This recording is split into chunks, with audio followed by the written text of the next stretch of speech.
कोलकाता पहुंचने के बाद प्रधानमंत्री सीधे नेताजी के घर पहुंचे और उनसे जुड़ी धरोहरों को करीब से देखा। घर की दीवारों पर नेताजी की तस्वीरें हैं जो कि देश की आन बान और शान का प्रतीक है और इसी घर में रखी हर चीज देश के उस महानायक की याद भी दिलाती है।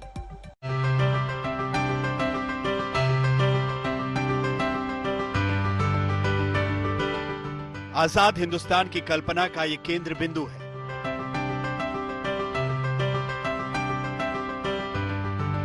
वो घर जहां से नेताजी ने देश को आजाद कराने की रूपरेखा तैयार की। प्रधानमंत्री नरेंद्र मोदी कोलकाता पहुंचने के बाद आजादी के इसी मंदिर पर पहुंचे। उन जगहों को करीब से देखा जहां से ब्रिटिश सरकार की नींव हिल जाती थी। यहाँ पर अपने जीवन के कई अमूल्य साल बिताए हैं नेताजी सुभाष चंद्र बोस ने। यही वो सीढ़ियां हैं जहां से होते हुए ऊपर की ओर जाके गोपनीय गुप्त मीटिंग भी हुई थी, जिसके बाद उन्होंने हिंदुस्तान की आजादी को आगे बढ़ाने के लिए, हिंदुस्तान को आजाद करने के लिए अपनी सेना के साथ कैसे वो आगे बढ़े, कैसे और लोगों को जोड़े, इसको लेकर पूरा मंथन किया गया था। आपको बताते चले कि आगे बहुत सारी तस्वीरें नेताजी सुभाष चंद्र बोस की संजो कर रखी गई है। मैं चाहूंगी कि सत्या हमारे कैमरा पर्सन जरा इस तरफ आए और उसके जरिए हम आपको बताएंगे कि दरअसल इस जगह का महत्व आखिर कितना ज्यादा बढ़ जाता है। यहाँ पर आप देखेंगे शिशिर कुमार बोस जो उन्हें इस जगह पर लेकर आए थे, यहाँ पर मीटिंग हुई थी और यहाँ पर नेताजी की तमाम तस्वीरों को, जिसमें आप देख पा रहे हैं, ये अलग अलग तस्वीरें हैं जिनको संजोकर यहाँ पर रखा गया है। हालांकि इसमें शिशिर बोस की तस्वीरें ज्यादा हैं, लेकिन यही वो जगह रही जहां से नेताजी सुभाष चंद्र बोस ने आगे की रणनीति को लेकर पूरी प्लानिंग तैयार की।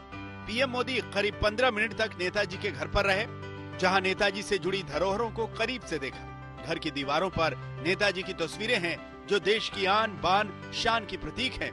हर वो चीज बड़ी बारीकी से देखा जो देश के इस महानायक की याद दिलाती है। नेताजी सुभाष चंद्र बोस की यही वो ऐतिहासिक नीले रंग की कार है जिस पर सवार होकर यहाँ पर शिशिर बोस के साथ वो निकले थे। आपको बता दें कि ब्रिटिश आर्मी की उन पर नजर थी, क्योंकि आजाद हिंद फौज जिस आक्रामक तरीके से आगे बढ़ रही थी उसको लेकर अंग्रेज घबरा गए थे और इस घर में नेताजी को रखा गया था। चारों तरफ यहाँ पर ब्रिटिश आर्मी का पहरा था ताकि नेताजी यहां से निकल नहीं पाए, लेकिन नेताजी सुभाष चंद्र बोस ने भी ठान कर रखा हुआ था।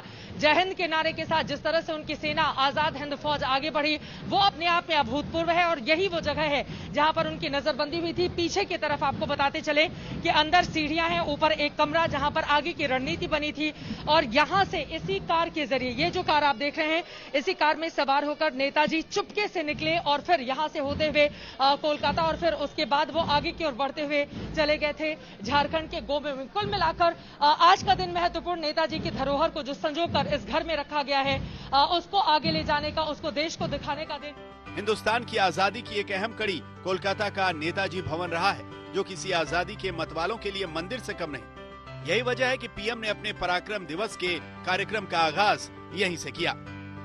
प्रधानमंत्री नरेंद्र मोदी का नेताजी सुभाष चंद्र बोस, ये जो भवन है, यहाँ का कार्यक्रम संपन्न हो गया है और पीएम अब बाहर आ रहे हैं। देखिए अंदर पूरे माहौल का जायजा लिया, हाथ हिलाकर सभी का अभिवादन करते हुए यहाँ पर प्रधानमंत्री नरेंद्र मोदी आपको दिखाई दे रहे हैं और जो उनके पौत्र हैं उनको हाथ जोड़कर, चूंकि पूरे इस भवन के बारे में उन्होंने ही जानकारी दी है, स्वागता बोस ने हाथ जोड़कर सभी का अभिवादन करते हुए, और सीके बोस जो कि उनके पौत्र हैं वो भी बाहर मौजूद हैं। प्रधानमंत्री नरेंद्र मोदी यहाँ पर देखिए अब आगे की ओर आ गए हैं प्रधानमंत्री नरेंद्र मोदी और यहाँ पर आके जितने भी लोग यहाँ पर खड़े हुए हैं उन सभी का अभिवादन स्वीकार करते हुए नरेंद्र मोदी का यही जेस्चर है जिसके लिए वो जाने जाते हैं और यकीनन ये तस्वीरें अपने आप में बेहद खास हो जाती हैं।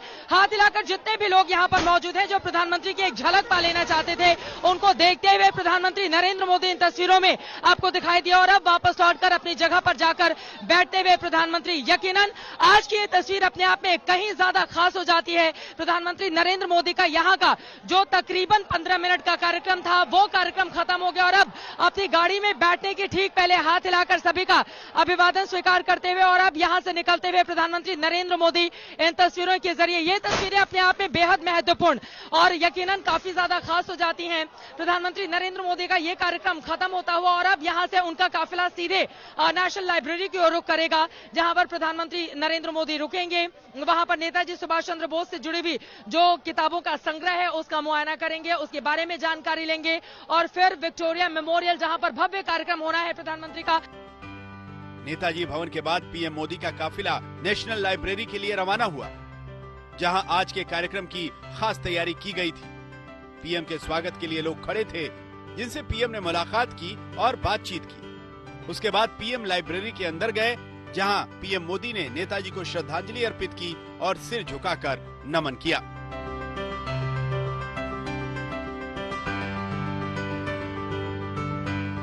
कोलकाता से चित्रा त्रिपाठी और मनोज्ञा लोईवाल के साथ आज तक ब्यूरो।